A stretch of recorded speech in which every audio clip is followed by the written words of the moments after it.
I think we're live. Yeah, We are it says so. live. We're live and in Says we full are live. effect. So we've got Bradley Carter, best-selling author of Bodhi Crocodile, a book that I just finished reading, and it's in the Audible God's hands now. They're taking it through QC and doing their magic, and no telling, with this COVID thing, how long it's going to take to get it approved. But I put my best mojo on it. So They said I'm 30 days, but you never know. did they? Good. Well, So it's sometimes they're like super fast, and they'll get it done in no time at all. There was another one that has been they've been waiting on it for like 3 months almost. But Yeesh. the was really frustrating about it was I'm going to turn on comments. By the way, anybody who's here, you feel free to comment, and I'll put your comments on. Actually, I need to make sure that I've got comments enabled, don't I? Let's see. Oh, there we go. Yeah, so we Hey, so we are having comments. Hi, Julie. it's Julie. I remember Yeah, Julie. she's so cool. I'm hoping that Julie is going to be able to stay with us. I'm pouring my whiskey, by the way. I've got a nice 10-year-old whistle pig as we continue Bradley's education in whiskey. If previously on Facebook Lives we had what were you drinking? It was Suntory. Suntory. That's right. Japanese. Yeah, Japanese whiskey. And Yes. so now we've got the Whistle Pig, and Whistle Pig is a really good whiskey. Okay. Starting with the 10-year-old and going on up, it gets better and better. So, but it's like really expensive. So Ah, so that's the deal. So all right. Julie's here with us. Hi, Julie. How are you? And I'm hoping so. Julie she's a real trooper. So anybody who misses this stream has got no excuse because Julie has been dealing with back spasms, and she had to go to a Oh, chiropractor. But she sent me a note to say, "Hey, I'm going to make it if I can." So she made it. So here's cheers to Julie. yeah. I hope you get to feeling better. She's our trooper. So how's it been going? How has the have you had a chance to send any audio samples to fans of yours on your website? I've posted a couple of them on. I have a semi YouTube page, I guess. I don't Okay, really manage it a lot, but I threw some stuff up there to share on Facebook and Instagram, and I think I used about three different samples, three cool. different chapters to send out to everybody. And I sent the chapter you read, "Death is Easy." I sent that to my editor Justin, and he about had a Yeah, cow. He thought it was awesome. He said that's I got cool. chills, and I said, "Yep, that's exactly my reaction too." Well, So that was the one it that was great. that was my Yeah, audition piece. yeah.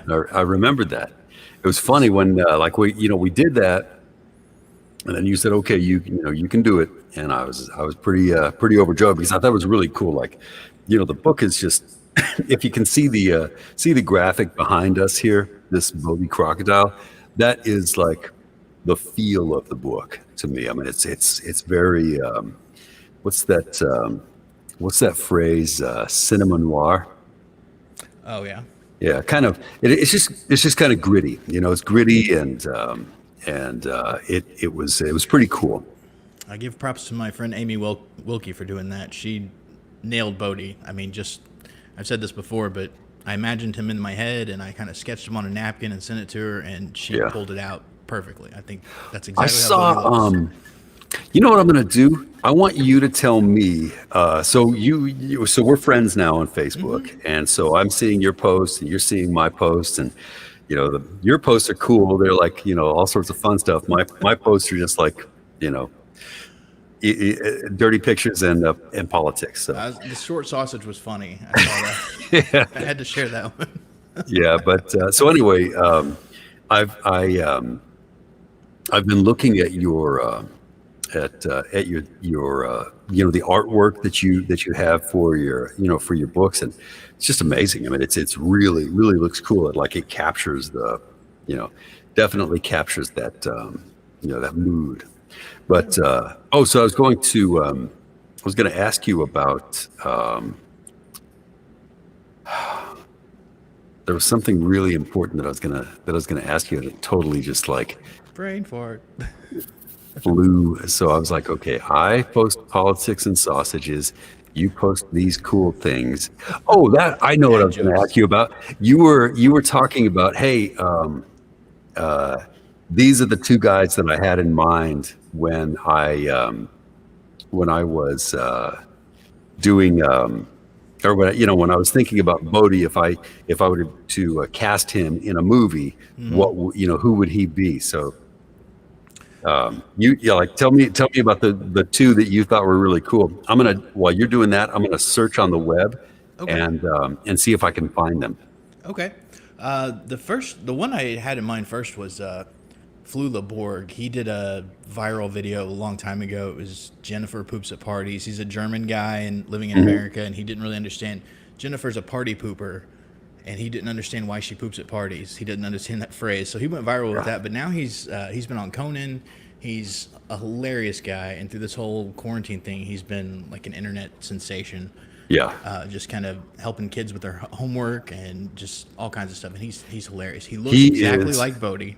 Yeah, he is so funny. I think you were the one who sent me the little clip of him. On Conan.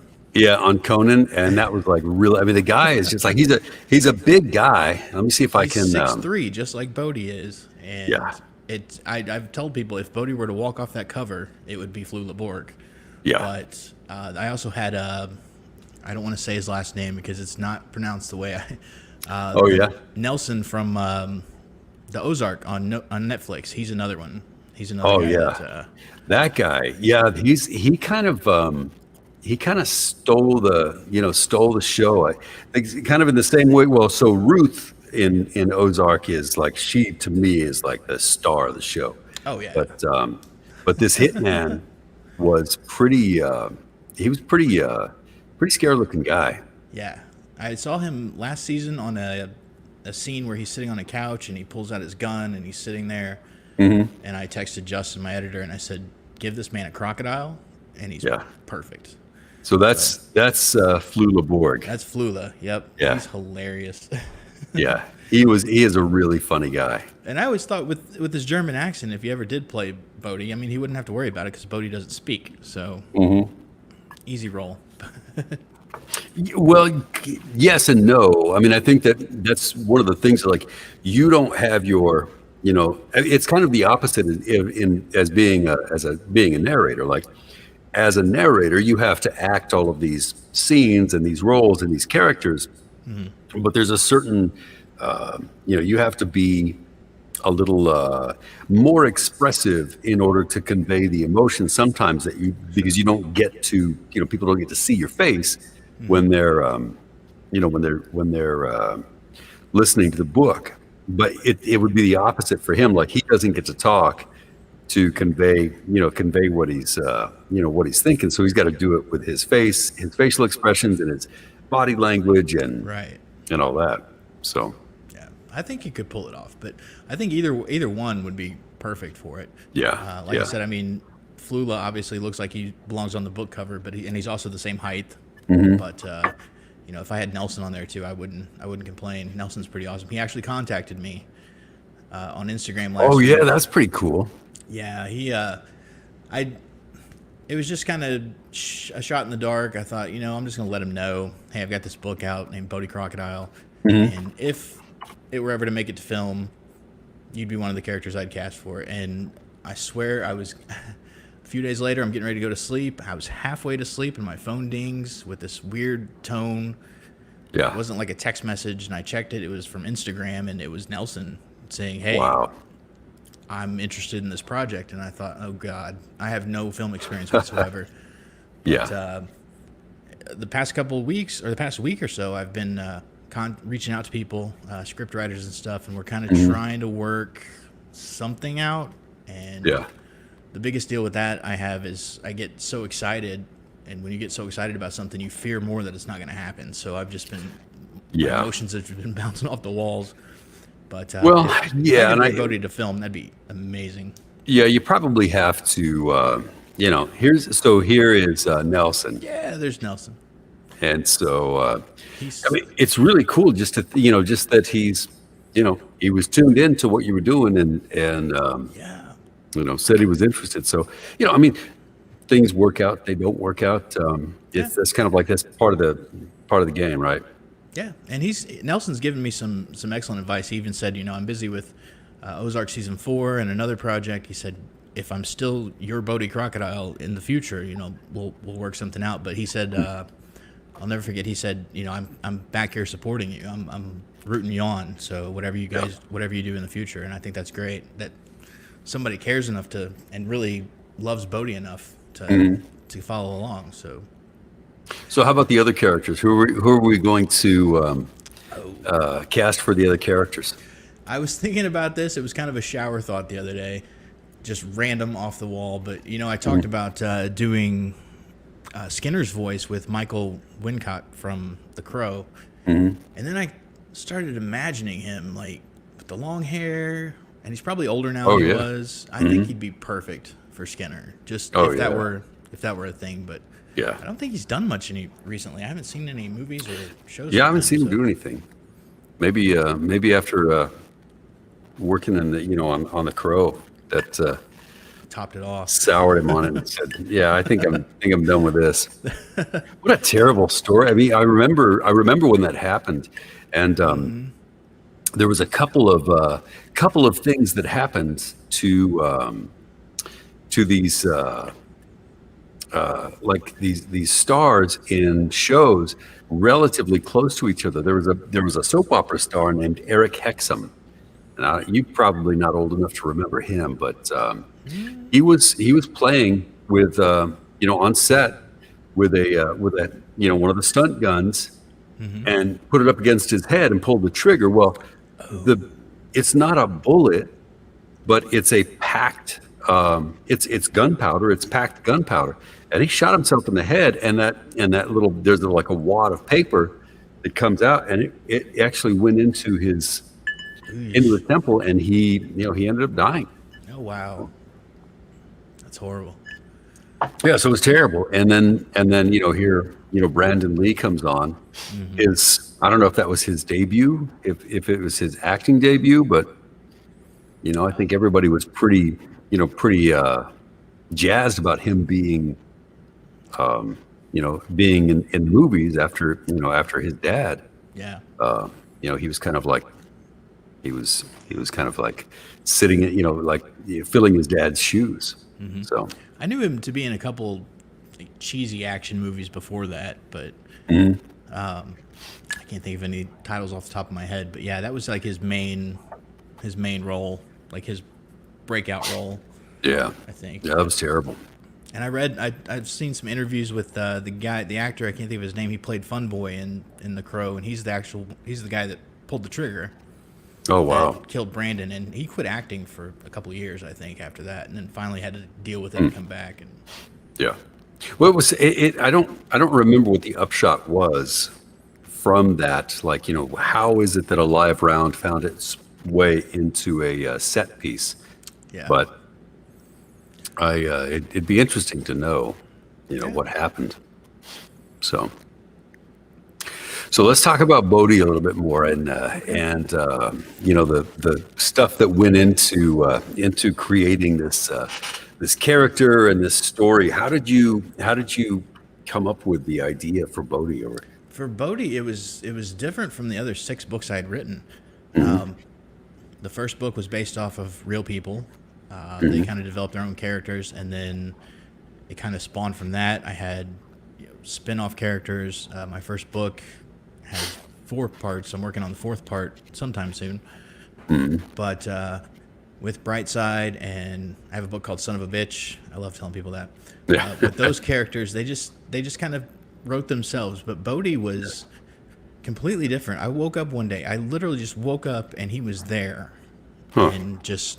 He didn't say anything to me. I know it's in my imagination, but I just kind of pictured him standing in the room just looking at me, thinking, I've got the story to tell you, but I'm not going to speak. And I remember getting up, and I got in the shower, and I've got this Bodhi Crocodile guy stuck in my head. And it took me less than an hour to come up with his name. I thought there's something about a crocodile, but he's not a crocodile. He doesn't own a crocodile.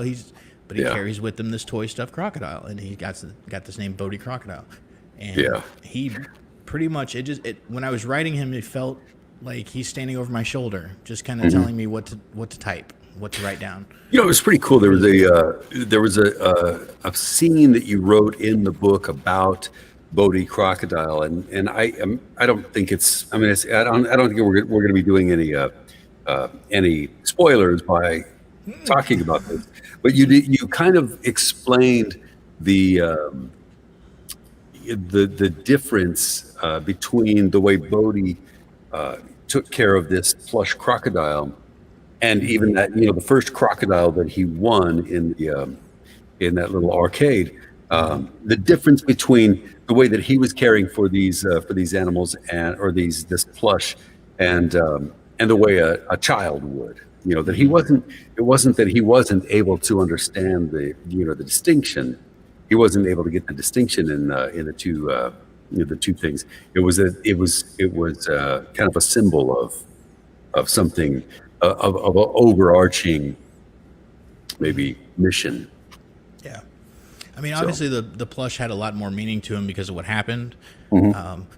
But he's been a fan of crocodiles ever since he was a baby, and just not really the animal itself, but like the cartoonish characters and stuff like that. And I think in one of the chapters it was talking about that and said, well, why? No one knows. I mean, why do people like the sunshine? Why do people like teddy bears? It's the same thing with him.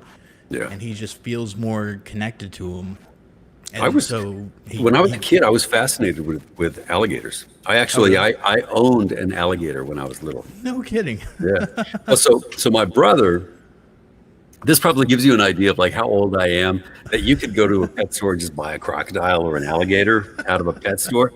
And but anyway, my brother owned an alligator, and he did a good job raising his. I think he was about 6 or 7 when they bought him his alligator. It was for his birthday, and he grew that alligator, and the little alligator was about this big, and then he grew to be about this big.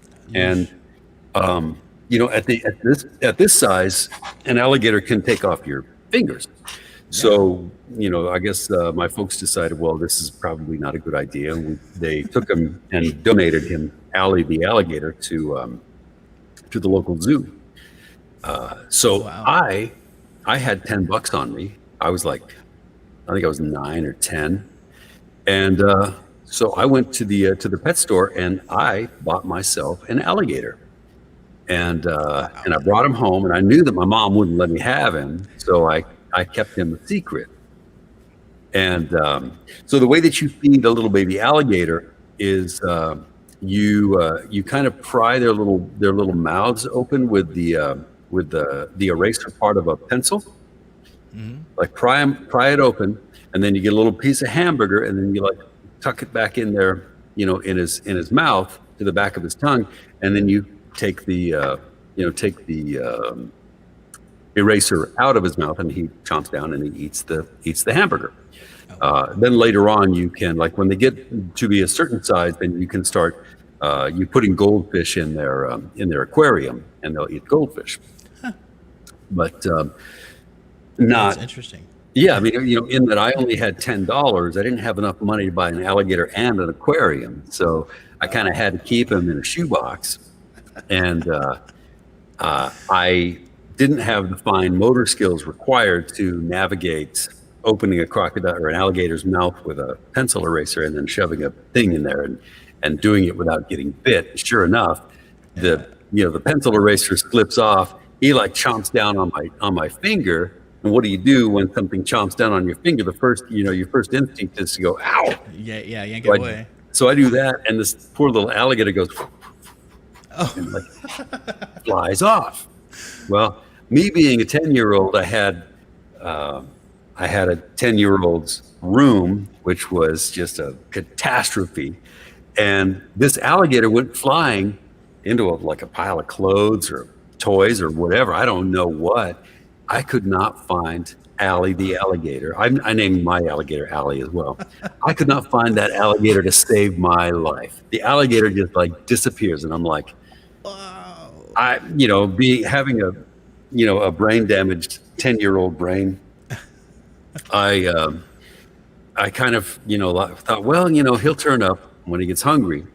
Well, meanwhile, this is the middle of winter, and we are set to go visit my aunt and uncle who own a motorcycle shop in Taos, New Mexico. So we go motorcycling, or we go snowmobiling in Taos, New Mexico, and we get back, and my aunt calls me to the phone. She says, "Your mom's on the phone." I said, "Oh, great." So I go up and I say, "Hey, Mom," and the first thing my mom says is, "I found your alligator." And my first thought was like, it was really kind of a crazy mix of emotions, because I'm like, oh shit, I'm in trouble. My mom found my alligator. But then my next thing was like, oh, thank God, I was worried about him. And so I said, oh, okay, where'd you find him? And she said, well, he's dead. Oh, And that just like, oh man, that killed me. I was just like heartbroken. But Allie the alligator was about as smart as a 10-year-old boy, and wandered around, and I guess was trying to get outside, and ended up getting stuck in the track of how the sliding glass door has a track. yeah. And so my mom went to like let the dog out one morning, and there's Allie the alligator frozen in the track of my sliding glass door. So yeah, when you're when and I don't know, maybe other people would be a little shocked to see that somebody had any kind of an obsession with alligators. But I mean, I had a huge obsession with alligators, and I mean, I loved my little alligators. So Bodhi Crocodile was a kindred spirit for me. I even threw that kind of joke in there. One of my favorite moments of the book is when he's sitting with Alvy in the car, and he's petting his crocodile, this plush crocodile, and Alvy says something about, are you gonna wash that thing, that alligator, and he just starts growling. Bodhi starts growling at him, like getting mad. And he's like, I'm sorry, I meant crocodile.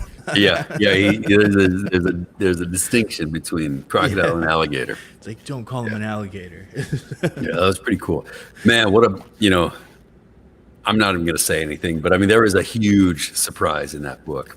So, yeah, I'm not going to say anything, but it is like the holy shit. Are you kidding me? But anyway, so like on that subject, what about you've got like a million Easter eggs in this book? Oh yeah.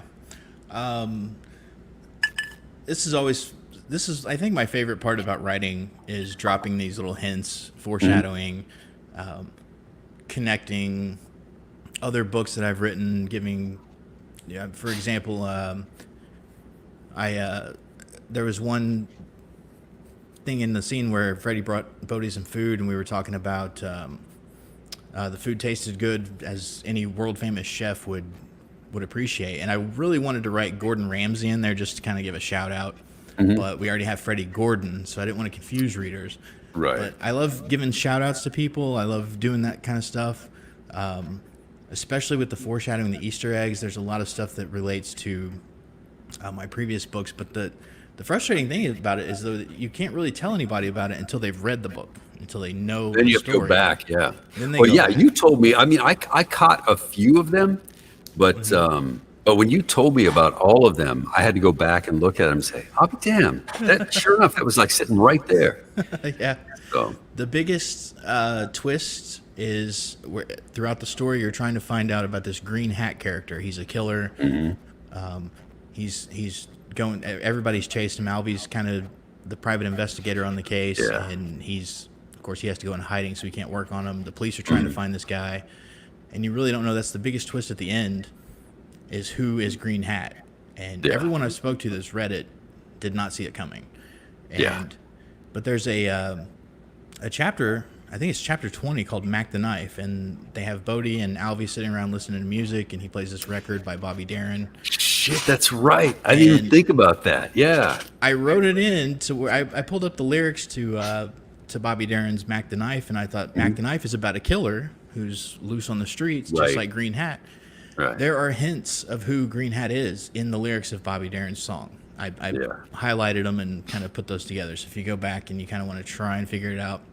Yeah. But again, I can't explain them because you can't give it away. Right. Yeah. But it is cool. I mean, it's cool to see that you do have these. Yeah, That you it's a do lot have of fun these doing Easter eggs. those little things, especially kind of Yeah. relating. All my books are kind of in the same universe, so I drop Mhm. hints at other ones, at other books and stuff like that.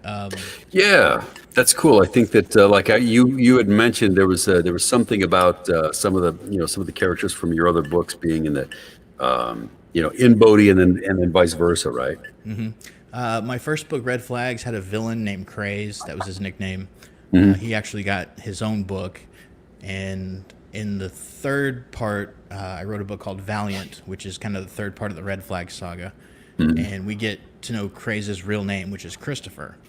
Oh, And okay. then in Bodhi, just for shits and giggles, I had this police officer in training. He's a rookie, and his name is C. Hayes, Christopher Hayes, Craze. So you Oh, really, I mean, okay. he's not playing the villain in the story, but Yeah. it's kind of a shout out to the other books, you know. So if you've read the other ones, you know who Craze is, and it's that little Yeah. Easter egg that gets you. So how did you enjoy doing your cameo? That was fun. It was a lot So easier than I thought, though. I thought yeah.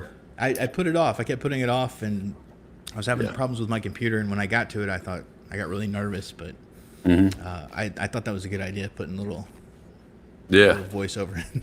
Yeah, so Bradley writes himself into Bodhi Crocodile. There's a chapter in there where Bodhi and Alvy go into a bar, and Brad is the name of the bartender. And then you've got a couple of other people in this thing too that are people that you know, right? Yes, Justin Bridges is the drunk guy at the bar in Uh-huh. that scene, and Jennifer Fall did the editing. Also, she's the dancing waitress that's in there. My friend Jamie, she's edited all my other books, but she couldn't actually edit this one. She didn't have time for it. Oh, okay. So there's a scene where Alvy comes over to Freddie's house, his father's house, and there's the encyclopedias, and they're missing the volume J that he finds behind the bookshelf. J is for Jamie because she couldn't edit this Okay. one, so she kind of left out. That's another Easter egg. But I like to write them in. I like to write my friends in there and just Yeah. whoever helps out with the project. I'm pretty sure you'll be in the sequel. So Right on. I'm looking forward to that. I'll That'll give be you your very own little cool. character. All right, I like that. I like that. And you know what? If you want to kill me off in like spectacular way, I'm okay with that too. That's one of the things, the agreements that Jamie and I made, and my friend Katie's also in them. She plays the officer, the Disney princess ponytail officer. That's her. But I'm not Okay. allowed to kill them. That's our agreement. I'm not allowed to kill any of them, and Cool. that's fine. That's why the universe has developed so much, because I keep using those characters, Yeah. and they can't die, so they're in the same area, they're in the same universe. The one with the fierce tattoo. She's That's Jamie. Yeah, she's hot. I've got a whole picture in my mind about her. Yeah, she's actually a police officer in real life. Yeah. Her and Katie are both police officers, and I did a ride along with them when I first started writing, just kind of research, because there are a lot of police officers in most of my books, and I really didn't know what it's like. So I did Yeah. ride-alongs with them, and the funny thing about Jamie is that the first time I met her was when I rode with her, and during our shift together, I found out that she has a degree in journalism. She's a Oh wow. grammar Nazi, a reader, and she just became my editor. She's like, "Hey, I'd love to read your books and edit them." And Very cool. she's been a good friend for years, but Wow. So is she editing the rest of your books? she did not do Bodhi. I think she's kind of going over it. She's reading it right now, so we'll see if she catches anything extra. But Yeah. she recently said that she's got more time now, so she's gonna probably edit some future projects, which be nice to have her on there. She's really good. Nothing worse than getting pulled over by a really hot cop. But if you're a guy, like if you're a girl, I mean, you can get away with, possibly getting out of the ticket. But guys, we're pretty well stuck. I had this, I had a 1967 Camaro, really nice rally sport, and you buy one of those cars and you're always going to be working on something. Like my hideaway. If my hideaway lights were working, then I was frying points, or there was always something wrong with the car. But anyway, so my speedometer was busted, and I didn't know how fast I was going, and I got pulled over. And the girl that pulled me over was like, I don't know. It's like I felt like I was like like any minute she was gonna like take her hat off and her hair was gonna come flying out. And I was gonna turn into like a Motley Crue video or something. Oh yeah. But it didn't. I just got a goddamn ticket. But she was like, she pulled me over, and I saw her, and I was like, holy hell! And so she comes up and she says, "Hi, can I see your license and registration?" And I said, the car only looks fast. It's really pretty nice. I'll give you a ride. And she was like straight face, just waiting for me to shut the hell up and comply. So I just gave her my license and registration, and she gave me a ticket, and we went about our way. I don't think she ever thought about me, I think they're used to it. They're used to that kind of hitting on them, flirting with them thing. I mean, there was a spark, but it was just like from my side. From her side, she's like, "Oh, give me your license." I've seen a few female police officers, that I wouldn't mind being tased by them. Just it's like part of the fun. Yeah, have some fun with it. So we're just about done with our project, with our Bodhi Crocodile project, and they're going to they're going to release him when it's time to release. I think that we need to figure out a way to give away some copies of Bodhi. Sure. Before they go on sale. We should make sure that there are a few people who have the book or the audiobook before it goes on sale.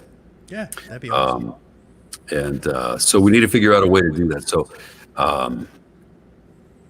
maybe what did you had one idea, didn't you? Like, how about if somebody shares, what if we did something like this? So if you share the video, we'll take the first 10 people who share the video, and they can get a free copy of the book, of the audiobook. That'd be cool. Does that sound good? Sure. All right, let's do that. So if you share this video, you don't have to be watching it live. If you share the video, and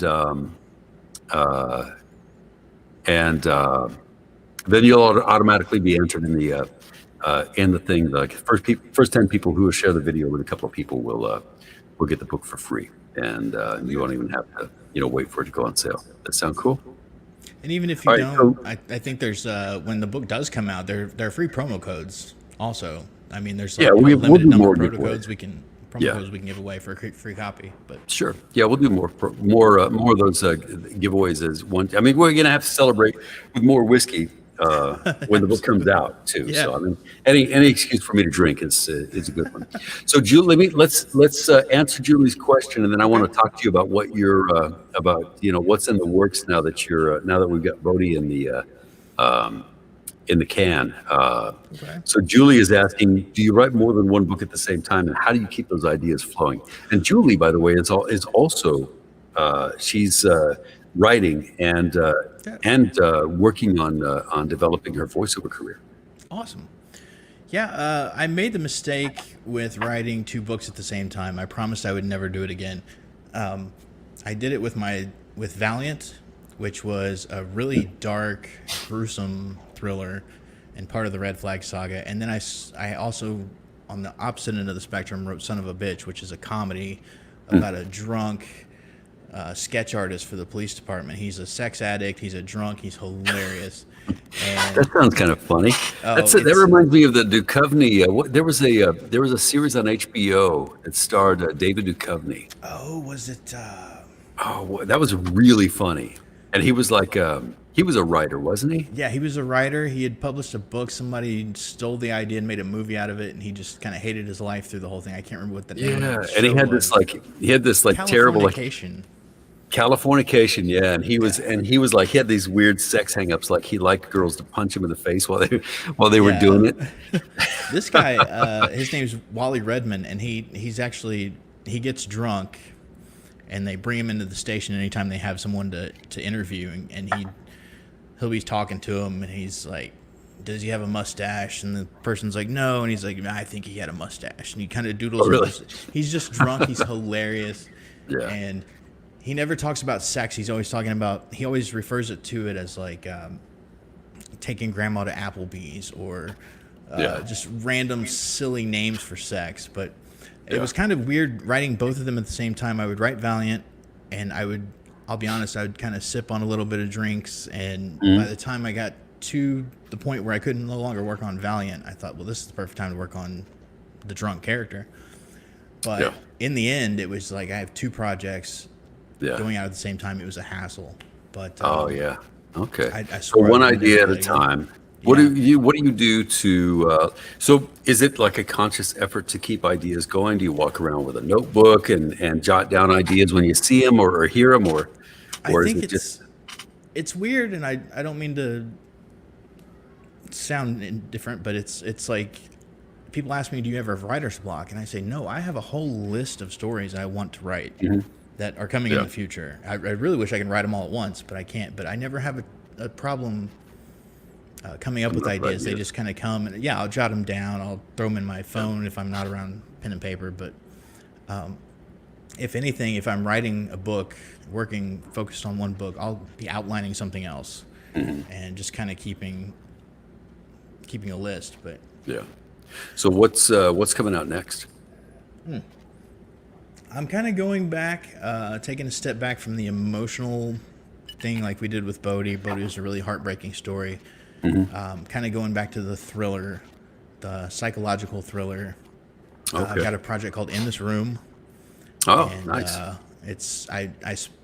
just dove into it last night. I've been kind of working on the outline for a while, but I actually dove into writing last night. I spent about 7 hours on it.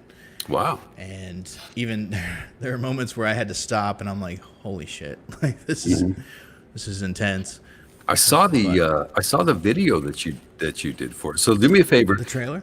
Give me a synopsis of the story, and then I'm going to play the trailer so that Okay. the people can kind of get an idea what you're talking about.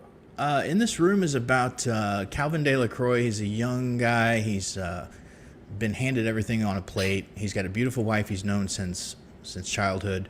They're madly in love. They grew up. They had got married, had a child together, moved into this great big house. And we start the story with he's having to sell the house, or the bank's repoed the house, and he's having to go through with his appraiser Wayne and kind of decide in each room what some of the stuff needs to be sold, what he's going to keep. And every time he enters a room, he remembers some of the good things that happened to him, but he also remembers this different outcome, something wow. tragic. And Wayne tells him from the beginning, because we start off with him outside the house, and he says, "I'm waiting for my wife and daughter," and he says, "Calvin, you killed them. Like, they're not coming. They're dead." And so the whole thing is, every chapter is basically two stories. It's a good side and a bad side. And you're trying to figure out what's real and what's not. And Calvin kind of goes insane throughout this whole thing, and it's really intense. It's really got a good twist at the end. I had a friend tell me, "Oh, well, if he killed his family, then he'd be in prison. He wouldn't be going through his house." And I said, "That's what you think, but this is where I indulge in my writing and twisting everything around." So Do your characters ever say when they realize that they're characters in your book, are they like, "Oh fuck, probably. I'm in a Bradley Carter book"? Probably. Awesome. Great. Maybe. What's going to happen Yeah. now? All right. Well, let me play the trailer that you put together for In This Room. Okay. Okay. This is In This Room by Bradley Carter.